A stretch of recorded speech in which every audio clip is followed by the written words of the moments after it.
Supreme court का बड़ा फैसला। अब रेप पीड़ितों के मामले में नहीं होगा 2 फिंगर टेस्ट। अदालत ने जताया अफसोस, कहा आज भी कैसे हो रहा है ये टेस्ट।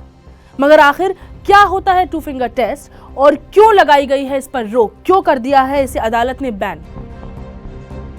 हेलो, मैं हूं साहिबा खान और आप देख रहे हैं अनकट। तो आज यानी कि 31 अक्टूबर को बलात्कार के मामलों में 2 फिंगर टेस्ट करने पर रोक लगा दी गई है। क्या होता है ये टेस्ट, पहले उस पर चर्चा करते हैं। दरअसल 2 फिंगर टेस्ट में रेप सर्वाइवर के प्राइवेट पार्ट्स में 1 या 2 उंगली डालकर उसकी वर्जिनिटी टेस्ट की जाती है। वर्जिन, आपको बताती चलूं, उन लोगों को कहा जाता है जिन्होंने कभी पेनिट्रेटिव सेक्स नहीं किया हो। तो ये टेस्ट इसलिए किया जाता है ताकि ये पता लग सके कि महिला के साथ शारीरिक संबंध बने भी हैं या नहीं। अगर प्राइवेट पार्ट में आसानी से दोनों उंगलियां चली जाती हैं तो महिला को सेक्सुअली एक्टिव माना जाता है और इसे ही महिला के वर्जिन या वर्जिन ना होने का भी सबूत मान लिया जाता है। बेंच ने यह भी कहा है कि ये टेस्ट पेट्रियार्की यानी कि पितृसत्ता को बढ़ावा देता है। क्यों? क्योंकि इस टेस्ट से ऐसा इंडिकेट होता है, ऐसा लगता है कि एक सेक्सुअली एक्टिव महिला जो पहले सेक्स कर चुकी है उसका रेप हो ही नहीं सकता। बताती चलूं कि सामाजिक तर्कों के अलावा साइंस भी इस टेस्ट को नकारती है। जी हां, इसे सही नहीं समझती है। इस बेंच को जस्टिस चंद्रचूड़ हेड कर रहे थे। बेंच ने कहा कि इस अदालत ने बार बार बलात्कार और सेक्सुअल असॉल्ट के मामलों में 2 फिंगर टेस्ट के इस्तेमाल की निंदा की है। इस टेस्टिंग का कोई वैज्ञानिक आधार नहीं है, बेसिस नहीं है, क्योंकि साइंस इस तरह के टेस्ट को पूरी तरह से नकारती है। साइंस का मानना है कि महिलाओं की वर्जिनिटी में हाइमन के इंटैक्ट होना सिर्फ एक मिथ है। मगर सिर्फ साइंस ही नहीं, ये तरीका एक रेप सर्वाइवर को मेंटली हरास भी कर सकता है। ऑलरेडी उनके ऊपर एक ट्रॉमा होता है और उसके बावजूद ये करने पर ट्रॉमा और बढ़ सकता है।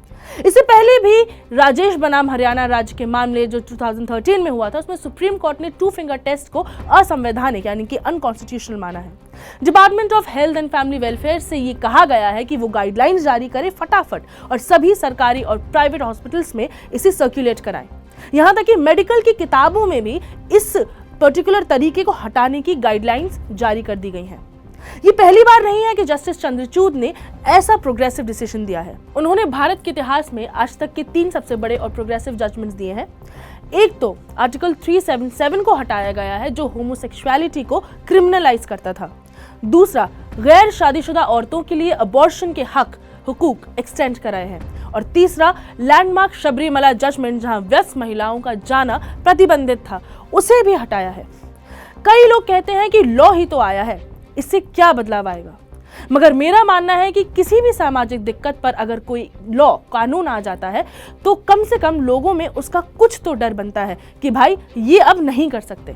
साथ ही साथ सोशल लेवल पर देखें तो सही चीज को लेजिटिमाइज कर दिया जाता है और इससे कल्प्रिट्स को पता होता है कि इसमें कानून व्यवस्था और प्रशासन या सरकार उनके साथ नहीं है। और ये एक नहीं, हर जजमेंट का नतीजा होता है।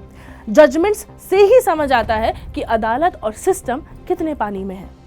आप बताएं कि और कौन सी ऐसी प्रैक्टिसेस हैं जो आउटडेटेड हैं, जो अदालत को अब बैन कर देनी चाहिए, हटा देनी चाहिए।